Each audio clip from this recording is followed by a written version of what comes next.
evening. Good evening to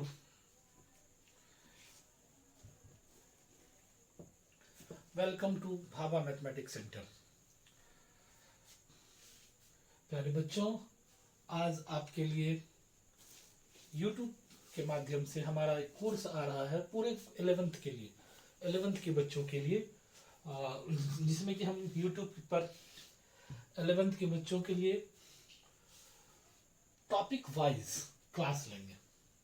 साथ ही साथ इसी के पैरेलल हम लोग लाइव क्लास भी चलेगा मेरा, जो कि आप जो लोग जुड़ना चाहते होंगे तो वो लाइव क्लास में भी जुड़ेंगे। उसमें 15 डेज का डेमो क्लास फ्री है।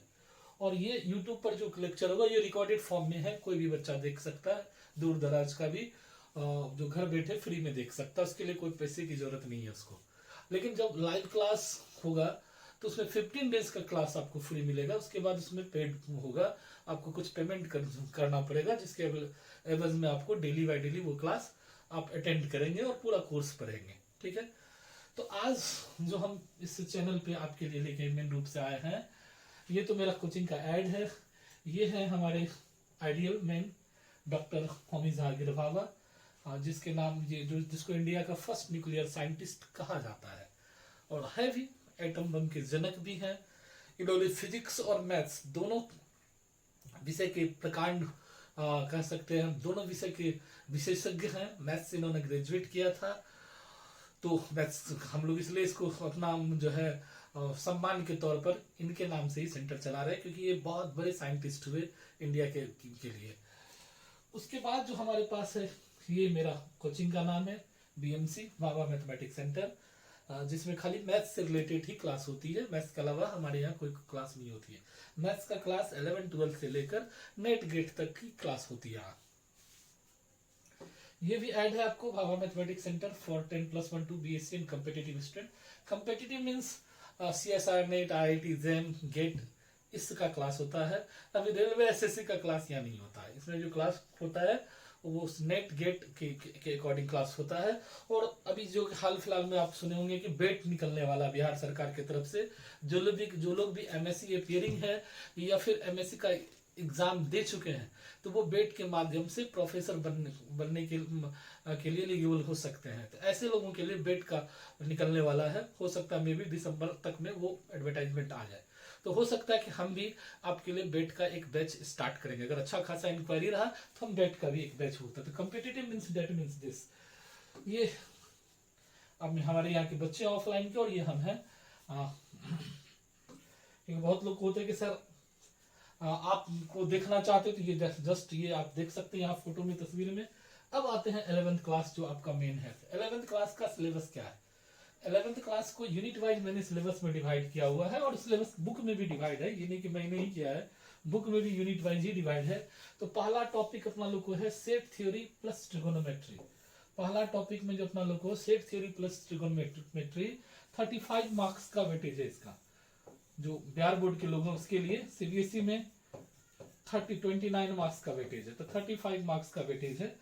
CBSE वाले भी बच्चों को कोई दिक्कत नहीं हो, और झारखंड बोर्ड वाले बच्चों को भी कोई दिक्कत नहीं, सिलेबस सेम है।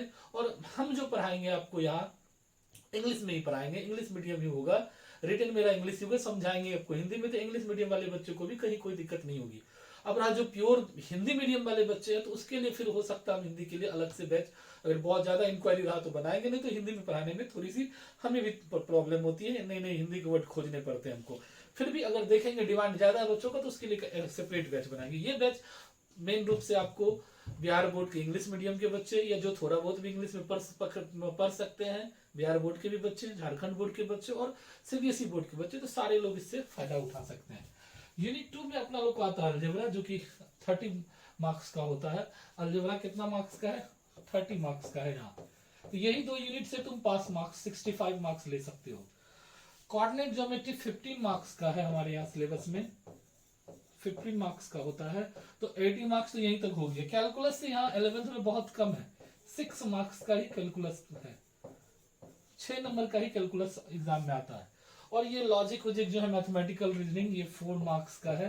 कभी आता कभी नहीं भी आता एग्जाम सब में, तो उतना इंपॉर्टेंट ये नहीं माना जाता, लेकिन आगे इसका काम मिलेगा। एस्थेटिक्स तुम लोग 10th क्लास में पढ़ के ही आए हो, तो इसमें भी बहुत ज्यादा वेटेज नहीं है, वही 4 मार्क्स का इसका भी वेटेज है। और लास्ट में प्रोबेबिलिटी जो है इसका वेटेज है, ये 6 मार्क्स का जो है आपका वेटेज है। तो इस तरह से ये 100 मार्क्स का सिलेबस है। 100 मार्क्स में आपको मेन रूप से ये 3 यूनिट बहुत जरूरी है, इसी में आपका मैक्सिमम सिलेबस कवर हुआ। ये यूनिट इसलिए इंपॉर्टेंट है कि 12th का बेस कैलकुलस है, या अभी आप फिजिक्स केमिस्ट्री पढ़ रहे होगे जहां भी ऑफलाइन में, तो आपको देख रहा हो, या ऑनलाइन में भी पढ़ रहे हो तो आपको नजर आ रही होगी कि उसमें बहुत जगह डिफरेंशिएशन इंटीग्रेशन का जरूरत पड़ती है, जो कि कैलकुलस का पार्ट है, मैथ्स का पार्ट है। वहां सर लोग बोलते हैं कि मैथ्स वाले लोगों से सर से पढ़ लेना, या कुछ सर ऐसे भी होते हैं जो बता भी देते हैं, तो वहां समझने में दिक्कत होती है। तो ये चीज जो है कैलकुलस का ही पार्ट है, बिना कैलकुलस का फिजिक्स को अच्छे ढंग से नहीं समझा जा सकता है। या केमिस्ट्री में भी जो फिजिकल केमिस्ट्री उसमें जो रिजल्ट लाते हैं, तो उस प्रूफ करते हैं हम लोग रिजल्ट सब, तो उसमें भी इंटीग्रेशन का जरूरत है। तो जिसका मैथ्स अच्छा नहीं होगा तो उसको वो सब रिजल्ट समझने में जरूरत दिक्कत होगी, इसलिए ये यूनिट और भी खतरनाक है। और ये प्रोबेबिलिटी तो कॉमन है, 9, 10, 11, 12 सभी जगह पढ़ना पड़ता है। तो ये था तुम्हारे पास जो सिलेबस का लेखा जोखा है। एक बार फिर से हम इसको बता दें कि क्या था सिलेबस में हमारे पास। फर्स्ट यूनिट में सेट थ्योरी और ट्रिगोनोमेट्री है, सेकेंड यूनिट में हमारे पास अलजेब्रा है, थर्ड यूनिट में कोऑर्डिनेट ज्योमेट्री है, फोर्थ यूनिट में कैलकुलस है, यूनिट 5 में मैथमेटिकल रीजनिंग है, यूनिट 6 में स्टेटिस्टिक्स है, और यूनिट 7 में प्रोबेबिलिटी है। अब ये टॉपिक में कैसे है, आपके पास जो सिलेबस है जो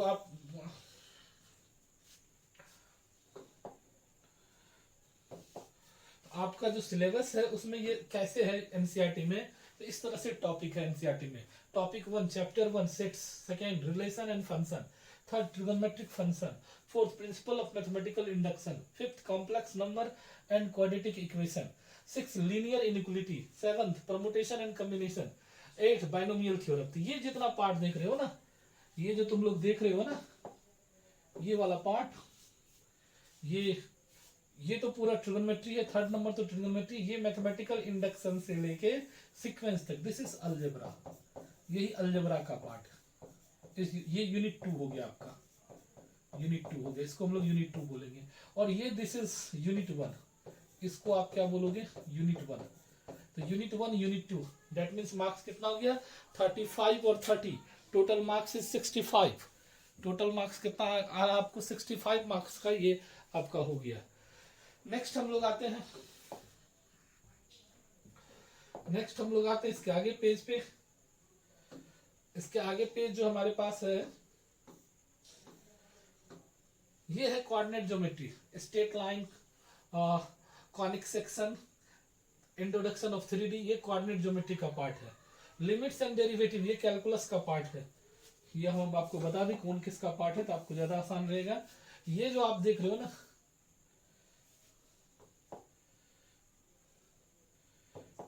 ये जो आप देख रहे हो ना,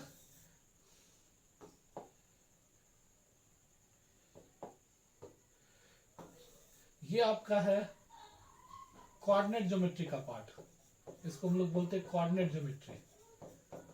कोऑर्डिनेट ज्योमेट्री का ये पार्ट है जो 10th में भी तुम लोग पढ़ के आए हो।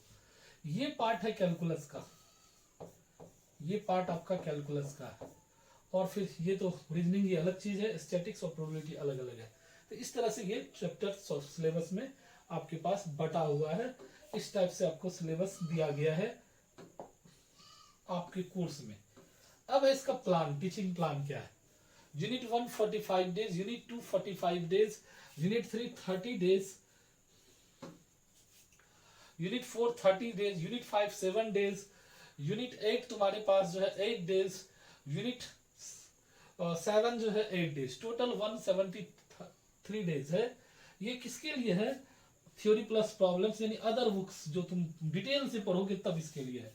ओनली एनसीईआरटी अगर पढ़ते हो तो 100 डेज में तुम्हारा काम हो जाएगा। तो ये ऑफलाइन ऑनलाइन दोनों वालों के लिए है। 100 डेज में आप एनसीईआरटी को सॉल्व कर सकते हो पूरी तरह से। अदर बुक जैसे केसी सिन्हा, आर डी शर्मा ने लिखा है रेफरेंस बुक भी, अलग से कोई बुक पढ़ना चाहते हो तो कौन सा बुक ले सकते हो। तो K C Sinha, R D Sharma, R S Agarwal, ये हम लोग कॉमन बुक होता है जिसको हम लोग अलग से हेल्पिंग बुक के रूप में यूज कर सकते हैं। एनसीईआरटी हमारा मेन बुक है, एनसीईआरटी गवर्नमेंट का बुक है, तो उसको तो लेना ही है। साथ में हेल्पिंग बुक के रूप में हम लोग K C Sinha, R D Sharma, R S Agarwal का यूज कर सकते हो। तुम जिसको जो पसंद हो, सब बुक अच्छा ही है, कोई बुक किसी से खराब नहीं है, सबका ठीक ठाक है। लोगों को आदत है, अब जैसे बिहार बोर्ड के बच्चों को केसी सिन्हा की आदत पड़ी तो केसी सिन्हा ही पढ़ो। सीबीएसई बोर्ड के बच्चों को आर एस अग्रवाल या आर डी शर्मा का यूज है तो आर डी शर्मा पर कोई दिक्कत नहीं, बुक कहीं कुछ नहीं, कंटेंट सबका कॉमनली थोड़ा थोड़ा का जो है प्रॉब्लम्स का स्टैंडर्ड में थोड़ा थोड़ा का फर्क है, बाकी कंटेंट सेम है सब में। अब इस पे हम लोग ये तो हम लोग देख लिया। रेफरेंस बुक में जब हम लोग आएंगे,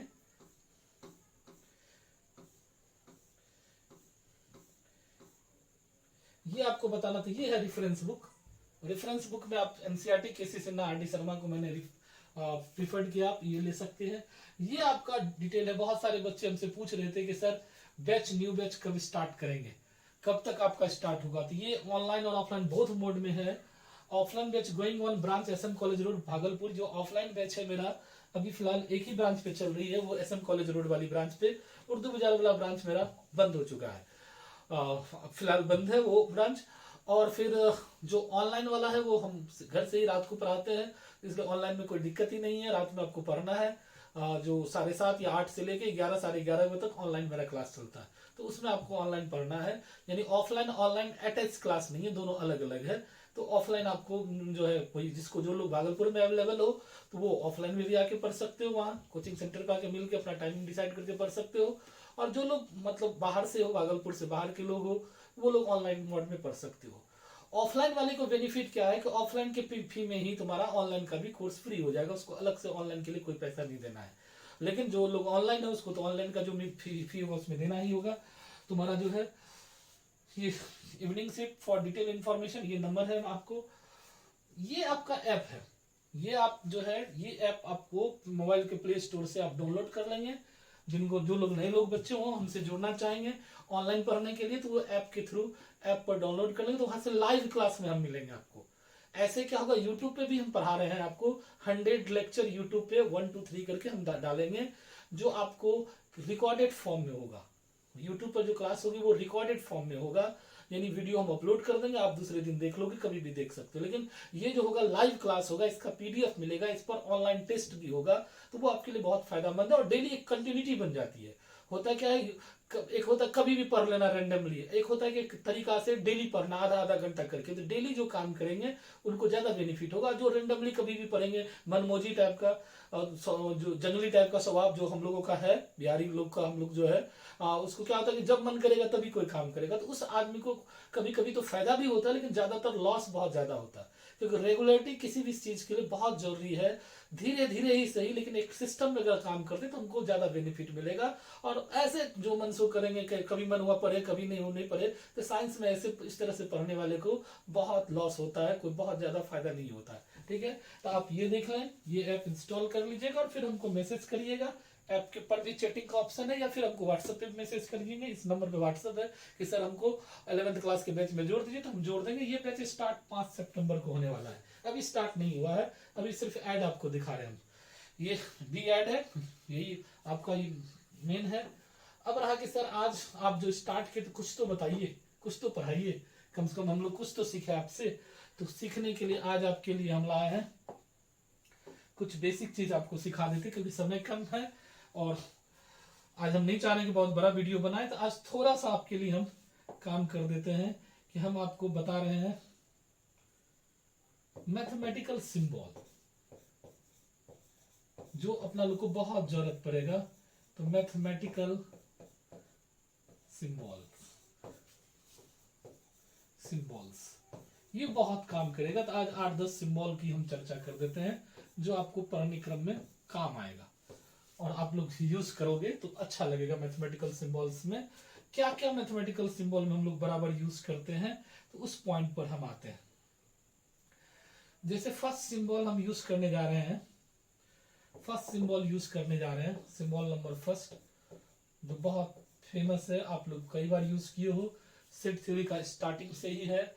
वो क्या है, हमारे पास सी लिख देंगे और उसके अंदर में ये कटिंग कर देंगे, या कुछ लोग ई कैपिटल ई लिख देंगे और इसके अंदर में ये कटिंग कर देंगे। इसको हम लोग सेट के भाषा में पढ़ते हैं बिलोंग्स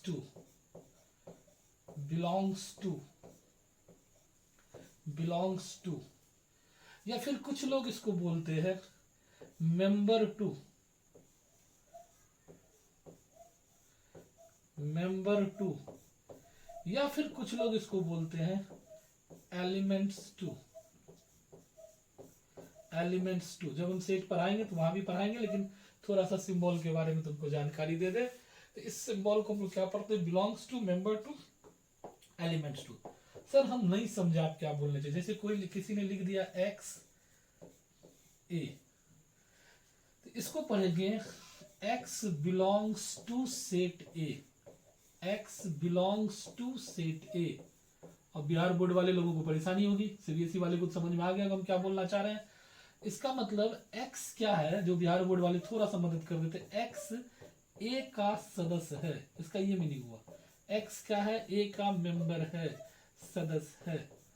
तो बिलोंग्स टू का मतलब समझ में आ गया। कोई सेट के अंदर जब एलिमेंट होता है, ये जैसे कि तुम किसी क्लास में अटेंड करते तो उस क्लास का तुम क्या हो, एलिमेंट हो। क्लास एक पूरा सेट हो गया तो तुम उस क्लास का क्या हो, एलिमेंट हो। तो उसके जगह हम लोग बिलोंग्स टू लिख सकते हैं कि this is belongs to this. जैसे फॉर एग्जांपल जैसे तुम लोग बनाओगे, जब क्वेश्चन बनाओगे तो वहां से पता चलेगा। तो फॉर एग्जांपल के तौर पर हम लोग मान लो एक एग्जांपल कंसीडर कर लिए, यही ले लेते हैं। एक एग्जांपल है हमारे पास, एक एग्जांपल ले लेते हैं कि x एक सेट है, इसके अंदर में किसी ने लिख दिया -2 0 2। ठीक, अब तुमसे पूछ जरा 0, तो हम लिखेंगे 0 belongs to x, 2 also belongs to x। लेकिन इसी में अगर पूछ दिया 1, तो 1 बिलोंग्स नहीं करा तो इसको काट देंगे, तो 1 डज नॉट बिलोंग्स टू ये क्या, x। यानी अगला सिंबल जो तुम्हारे पास था, नेक्स्ट सिंबल वो 2 नंबर, वो क्या होगा मेरे पास, डज नॉट बिलोंग्स टू। इसको हम लोग क्या पढ़ेंगे, does not belongs to, does not belongs to. थोड़ा सा बता देते हैं क्योंकि आज शुरू किए तो थोड़ा सा तुम लोग को रहे कि स्टार्टिंग किए हैं, शुरुआत किए सर, तो कुछ बता दे। यानी सदस्य नहीं है, जैसे आपके सामने में स्क्रीन पर आपके पास है। चलिए नेक्स्ट हम लोग आते हैं। इस तरह से कुछ और एग्जाम्पल आप देखना चाहे तो देख लीजिए, एक दो और आपको दिखा दें, तो फिर हम क्लास को कवर करेंगे आज, फिर नेक्स्ट कभी पढ़ाएंगे। तो थर्ड अपना लोग के पास सिंबल आ गया, थर्ड सिंबल। जैसे इसको लिखते थे, इसको क्या पढ़ोगे, equals to A equals to B, है ना। इसको पढ़ते हैं A is equal to B, A is equal to B. और इसी में ऐसे लिख के ऐसे काट दें, तो does not equals to, does not equal to, does not equal to. जैसे x does not equals to 2, इसका मतलब x 2 के इक्वल नहीं है। इसी तरह से कुछ और ले लेते हैं हम लोग। एक तुम्हारे पास बहुत भयंकर सिंबल है, वो है उल्टा ये लिखते हैं, पढ़ेंगे क्या इसको हम लोग, for all. For all, for all मतलब सभी के लिए, कोई भी सेट आएगा तो सभी के लिए, फॉर ऑल सभी के लिए। जैसे किसी ने लिख दिया for all x belongs to r, जितने भी x है सभी के सभी क्या है, वास्तविक संख्या, रियल नंबर है। तो आज जबकि हमको इंट्रोडक्शन क्लास था तो आज हम ज्यादा नहीं, थोड़ा सा बताया आपको। कल हम लोग फर्स्ट लेक्चर लेके आएंगे, नेक्स्ट यूट्यूब पर पहला लेक्चर। आज तो इंट्रोडक्शन लेक्चर था। कल हमने क्या कहा, एनसीईआरटी में 100 मेरे पास है डेज है, 100 लेक्चर हम अपलोड करेंगे आप लोगों के लिए, जो कि बच्चे कहीं भी हो तो उस लेक्चर के द्वारा अपना चैप्टर को पूरा सॉल्व कर सकता है। ठीक है, तो चलिए आज भर के लिए यहाँ फिर मिलते हैं आपको नेक्स्ट वीडियो के साथ कल। अगर आपको ये अच्छा लग रहा होगा, लग रहा है कि सर की जो पढ़ाने का तरीका वो आपको समझ में आ रहा है, तो फिर चैनल को सब्सक्राइब करें, जो लोग सभी लोग कहते हैं, और अपने दोस्तों को भी शेयर कीजिए। कल से हम लोग आएंगे और फिर 5 सितंबर से हमारा न्यू बैच स्टार्ट होगा। अब आगे फी कितनी होगी सर, तो अभी 15 डेज आपको फ्री क्लासेस है, कोई भी बच्चा जुड़ सकता है। ऐप पर भी कहीं कोई पैसा नहीं लिया जा रहा आपसे। 15 डेज के बाद जो नॉमिनल फी होगा, बहुत कम ही फी रखेंगे, बहुत ज्यादा फी नहीं रखेंगे, तो वो आपको बता दिया जाएगा क्लास में। चलिए, thank you very much, good night.